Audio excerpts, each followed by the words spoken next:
Hey everyone, ladies and gentlemen, welcome back to another Warcraft 3 commentary here with your host. I am Grubby. Nice to have you guys back. We're here at Season 2, Episode 3 already, and I'm very happy to announce once again that it's BenQ Gaming who's making these things possible. You can follow them at BenQ Gaming on Twitter. Please give them some appreciation for these things. Now, before we go on, I have a little bit of a disclaimer. I have to say here that I'm going to blow your guys' brains out a little bit here with the production. I've decided to up my production drastically, which is to say from nothing to something. I still like to keep these things simple, because if it costs me a little bit less time to make these things, I can make more, so we will all be happy. But I did prepare a little bit of something, a little bit of a reenactment. We go back to the year 2009, in my running up to the BlizzCon 2009, where I also had some special surprise planned. I thought if it's going really well and I get on the podium, I might ask my girlfriend for marriage. Obviously it would be best if I won, but we don't know what's going to happen yet. We are still very much in the bracket phase here. And one of my opponents was going to be Shy. Okay, Shy is a Korean Night Elf player, very strong. Not one of, let's say, the legendary pillar players who you might be familiar with, Spirit Moon, Sky, and so on. But he was very good nonetheless.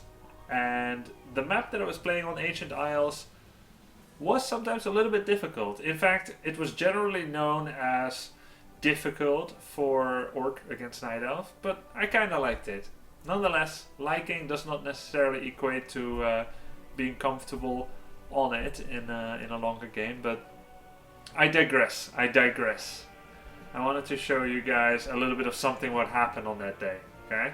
So get yourself ready for some awesome editing skills.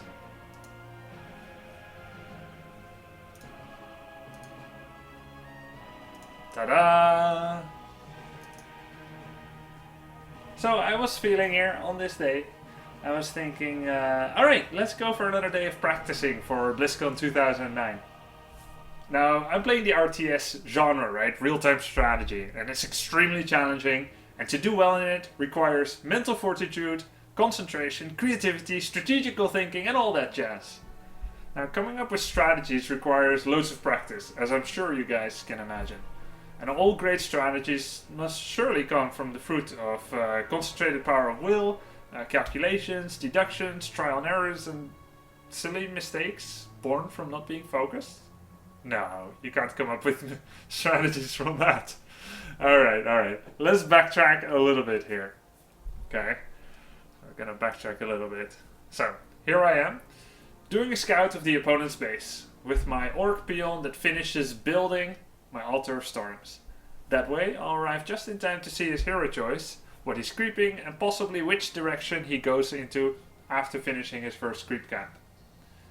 I'm gonna start the replay soon, by the way, and then you'll see what I'm talking about. So I sent my peon over, and actually this is still, I'm doing my practice at home, and I'm thinking like, okay, I could creep by myself first, or harass his creeping. Each choice has its own advantages, but the map is pretty small, and creeps are in short supply. And I want to have a very touch and feel game with my opponent and try to slow down his creeping and my own at the same time. Now, if his Demon Hunter levels up too fast, I fear it might be difficult to level up my second hero with him, doing level 2 mana burn on me all the time. Level 1 Tauren Chieftain or Shadow Hunter is not something that gets me very excited, and if everyone has low hero levels, the Orc and the Night Elf, that's generally not good for the Orc, because they have a very strong control with their Druids with the Talon. When they throw up your units with Cyclone, you need some strong heroes to dish out damage, because half your army is in the air and out of combat. Now on bigger maps like Nullwood or Twisted Meadows, I might be able to successfully choose a creeping path for my second hero, which will level up to level 2, 3 or maybe even 4 with relative safety without getting harassed, but not on Ancient Isles. So we'll start up the game after this amazing reenactment. Let's see, is that a little bit too loud maybe? Okay, we'll Go here. And yeah, so I'm gonna be queuing up a Grunt and a Blade Master, and both of these will rush over to the other side of the map to prevent his Demon Hunter from creeping, and try to prevent it from creeping up too easily to level 2. And I'll keep building Grunts to increase my early game strength. So that's where we're at. Building my Altar of Storms, Orc Burrow, and this one is going to build a barracks. We'll take a look at what the opponent is doing. He's building an Ancient of War, an Altar of Elders, and a Moonwell. An Ancient of War right here. Nice creeps there. He will get level 1.9 from it, and he will take 0 damage in the process. This will be the area that I want to look at right away. So the barracks got built, and soon my Altar of Storms will finish, and I'll send the peon there. And then I'll see what he's doing. Even if I rush over right away with the Blade Master, unless they made some mistake in their control, they'll already be done with this camp. So I'm willingly starting a little bit behind in experience points and creeping progress, just because I'd rather initially have us both be low level, and then later, when I get my Raiders out with Ensnare, and I get Spirit Walker with Spirit Link and Disenchant and everything, I try to control the map. I would try to first creep all the camps that are nearby him, try to creep those away or steal them from him, and then leave everything on my own side of the map uncrept, which I can do once my army is more threatening. So once I get a big army, I can get those, and it would be dangerous for him even to creep jam. But for now. Alright, I'm gonna pause it here for a second. So, in my practice games, I came here with a peon. And I saw my opponent practicing, and I still remember who it was. It was a Danish player called Thomas G.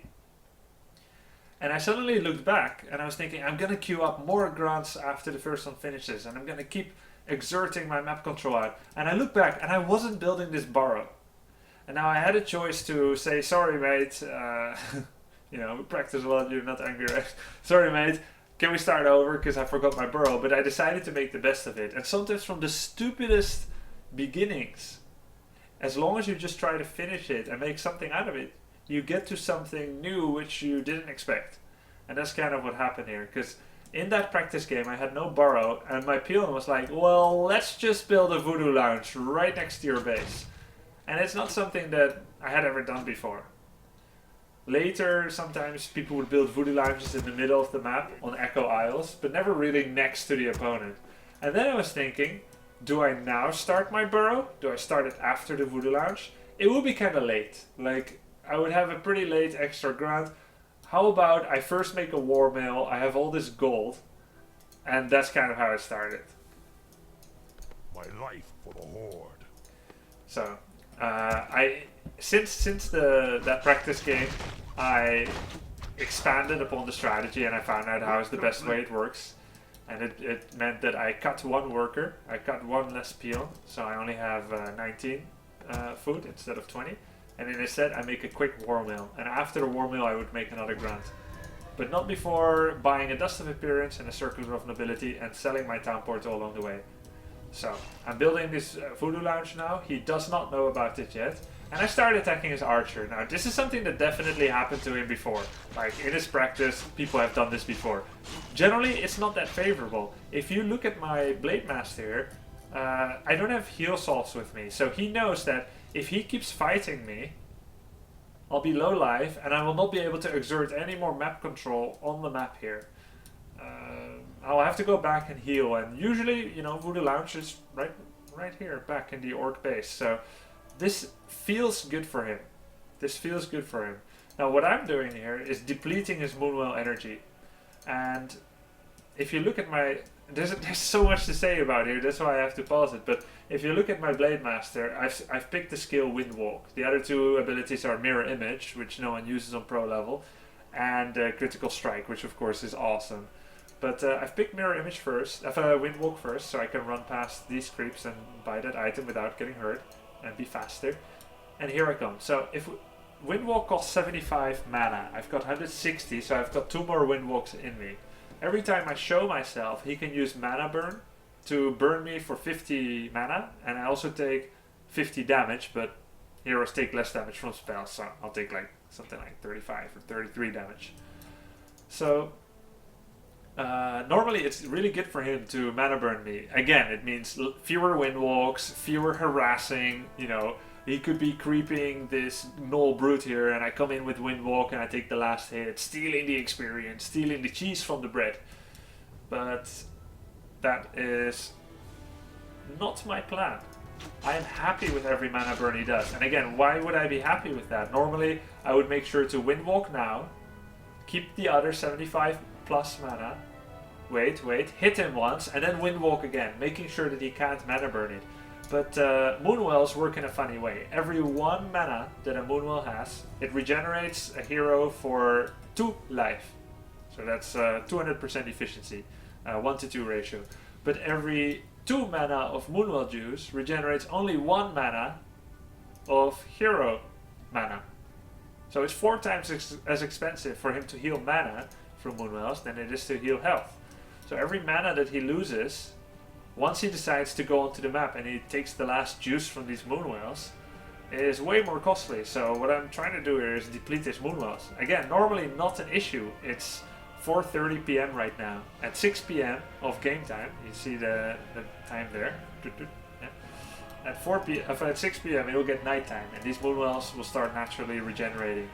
And by the time night ends, they'll have replenished a lot of mana. And that's always enough normally for the normal purposes. But again, not a normal game, and he doesn't know that yet. I prepared this strategy, and the first time I tried it against that practice partner, I won with the strategy I'm about to do. Yeah, there we go, mana burn me. Oh no, I didn't get to Windwalk. Actually happy with it. The first time I did it, it went very well, like I won already. But the second time is a true test to see whether a build is good. Now this is true in WarCraft 3 or StarCraft 2. Every time you practice with someone, you only get the chance once to do the surprise effect. And you don't know if the surprise effect of your practice partner is the same as the one in a real tournament. Because maybe your practice partner has different instincts, different impulses. He spontaneously reacts differently. So sometimes you have to practice with many different people to find out how they react to things. So the surprise effect with Thomas G was positive. I won. But the second time, and the third, and the fourth, and the fifth, if I keep winning with that strategy, that must mean it's pretty good. Like, he can't find a solution. But again, you know, on one day, if we keep playing on the same day, he might just have to sleep on it. He might have to sleep on it first. If maybe that day was just not a good day. But every time we played 32 games. He never won once. And even if I told him what to do, he never won. So I thought this build was pretty damn cool, and no, I had never seen anyone do something like that, exactly like this. So I was pretty confident with it, and I don't think he knows what's about to hit him. So he's pretty happy getting that mana burn now. Now he thinks I'm running back because I don't have mana, I don't have health. And he's just healed up as much as he can, but you see, not full life yet. And I've actually got a voodoo launcher, so I'm healing up.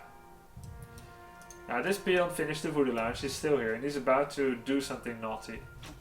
Quite naughty. And I've got 3 more of the little dudes coming. Work! They say.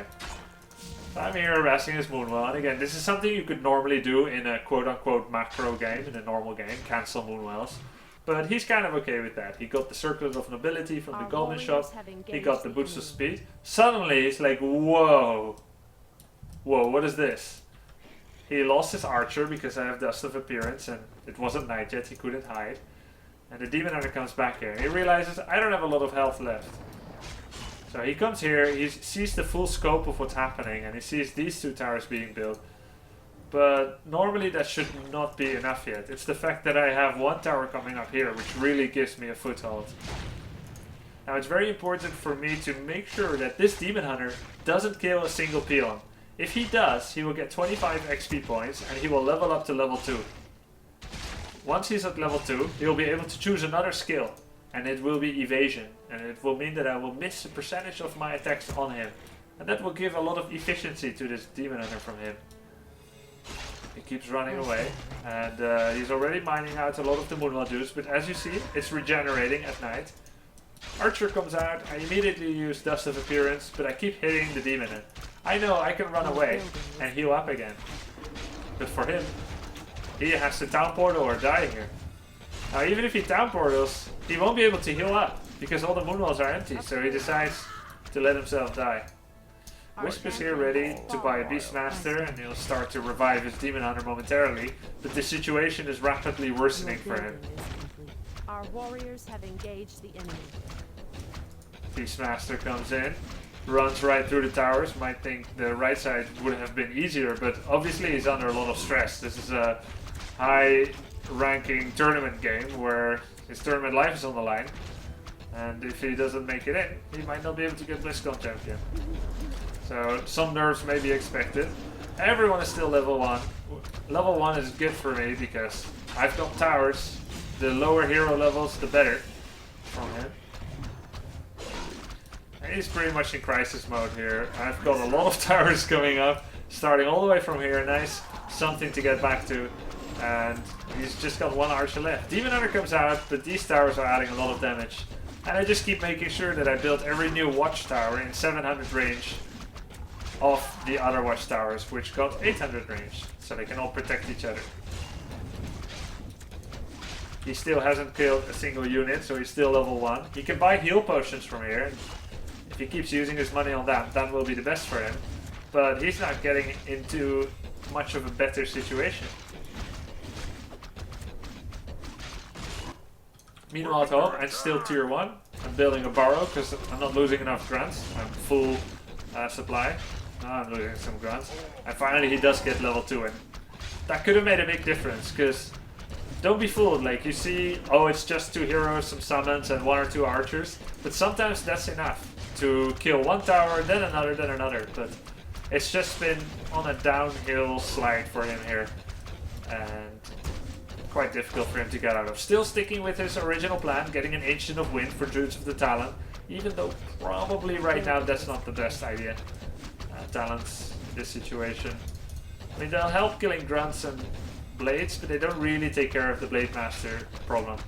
And I was gratified to see that his reaction wasn't as, let's say, as good as my practice partner's reaction was at the very end of practice. And that's when you know you have a big lead strategically. That's when you're really confident to go into a tournament. When you've tested all the possible reactions and you have found them lacking. And I wish I had those kind of moments more often. And that's it. Checkmate.